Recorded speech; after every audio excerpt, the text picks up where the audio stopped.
goal with this activity is to really work the legs. It's also really good if you have a limitation in a straight leg raise, hip internal rotation, more of a forward position pelvis. Here's what you're going to do. Get yourself dumbbell or kettlebell. Get right up against the box. You're going to exhale softly. Reach the elbows forward. Not this, not this. Elbows forward like that. I'm going to lift my leg up. I'm going to inhale. Sit down to the box. You can completely unweight like that. Just make sure you're not leaning back. And come up. Or you can tap and go depending on what you're going for. If you're trying to increase motion, I would unweight. If you're trying to improve force production out of the bottom, I would tap the box. I'm a little stiff, so I'm going to unweight on you. So I'm here. Just my exhale and reach. Tap. Come on up.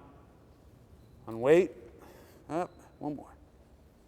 And that's how it's done. Give it a shot.